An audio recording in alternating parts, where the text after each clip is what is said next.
So here's our breaking news tonight. The Senate overwhelmingly passing a major prison and sentencing reform bill. The vote was 87-12. The House is expected to take it up on Thursday.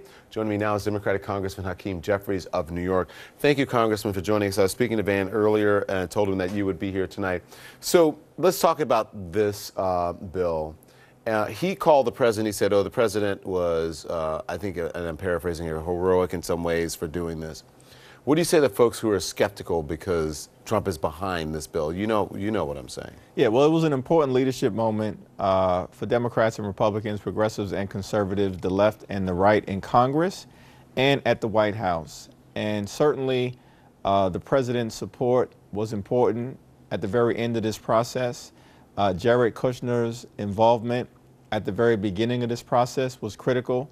Once several of us House Democrats concluded that Kushner was authentically serious about trying to get something done to reform our broken criminal justice system, then we knew that there would be a pathway to try to negotiate the most meaningful criminal justice reform bill that will have passed out of this Congress if it is signed into law in decades. And I want to quote my colleague, right? He said that you were heroic, that Trump was instrumental, and also that Trump and Jared were instrumental in this bill.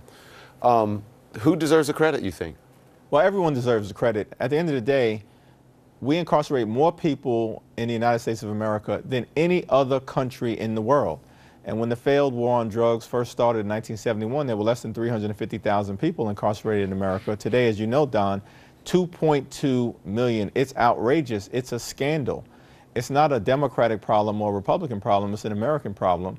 And Democrats and Republicans have decided to come together to strike a devastating blow against the mass incarceration epidemic in this country. So is it fair to call it a criminal justice reform bill? Is it prison and sentencing reform? Or do you think it is fair now to call it? Absolutely, totally fair to call it now both prison reform. That was the initial effort. And now we've managed, with leadership from Chairman Grassley and Senator Durbin in the Senate, along with my good friend Doug Collins in the House, myself and others who've been involved. Van Jones has been instrumental. We've all been able to negotiate with the civil rights groups, for instance, their involvement as well. A serious bill that both will help currently incarcerated individuals successfully transition into society. That's a really important part. It's retroactive. So part of it will happen now and for folks who committed crimes before. But go on, sorry. Yeah, well, that's incredibly important. That's an incredibly important piece of it. You know, we have currently incarcerated individuals who are victims of the mass incarceration epidemic, and prison reform is designed to help them become productive citizens, save taxpayer dollars, reduce recidivism. But we also are rolling back some of the harsh sentencing laws that were put into place during the crack cocaine epidemic that went too far. And in at least one instance where the disparity between crack cocaine and powder cocaine was reduced in 2010 with leadership from Barack Obama from 100-1 to 18-1, that wasn't made retroactive. So you had thousands of people who are currently in the system as a result of a law that Congress itself declared was unjust. The First Step Act will make that change retroactive. I want to move on and ask you something else, because since you mentioned the Obama administration. How long have you been working on this? Almost from the moment that I came into Congress in 2013. Okay, so you've been working on this. So this has been tried before. Van said that it was started in the Obama administration. Why now? What was different about this?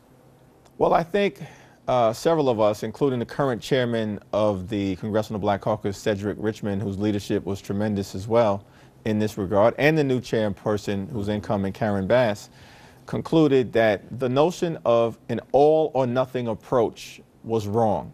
And there were some who said, well, you can't negotiate with the Trump administration if at the initial stages of the discussion, you're not convinced that you can get everything, both prison reform and sentencing reform.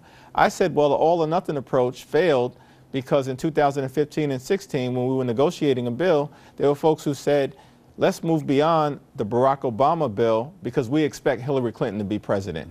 And Don, how did that work out? That was a mistake. So we decided never again. So listen, I want to get you to weigh in on the Trump administration plans to roll back the Obama-era policy that was intended to protect minority students from being unfairly punished. We know what the studies show. Minority students are suspended more often, expelled more often, disciplined more often for the similar things that their white counterparts do, and they're not expelled or disciplined.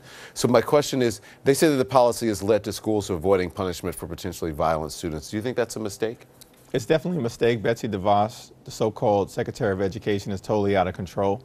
And when Democrats take control of the House of Representatives on January 3rd, we're going to not only work to lower health care costs, increase pay, and clean up corruption, we're going to deal with some of these out of control policies that have been put into place by secretaries who are totally unqualified for the job. This is an example of one of them. Congressman, this is coming from the School Safety Commission, right? That was established by Trump in the wake of the Parkland shooting. The group's report lists a handful of major school shootings, but I want you to check out the ones that have occurred since 2014, when this policy was put into place. All but one of the shooters is white, okay? So why is this supposed to help prevent, how is this supposed to help prevent school shootings? Well, it's totally clueless, and it illustrates the fact that while we've come a long way and Jeff Sessions is gone, and he was a big obstacle to dealing with sort of criminal justice issues in a sense. I was going to say he was an obstacle with criminal justice as well, and was he an obstacle with this? Well, I think he was an obstacle, but obviously there's still some elements of the Trump administration that are problematic in terms of dealing with these things, and this relates to targeting of individuals without basis that could lead to the school-to-prison pipeline, which is one of the things we're trying to end with this criminal justice reform bill. But we've said often, this is a first step. That's why it's called the First Step Act. You can't wave a single legislative magic wand and wipe away the consequences of mass incarceration in America that have been with us for more than 40 years. But we're going to take this first step, and then we're going to build upon it, operating from a position of strength as a new Democratic majority in the House. You confident about the House tomorrow or Thursday? Cautiously optimistic is the best way I can put it. Thank you, Congressman. Thank you, Don. I appreciate your time.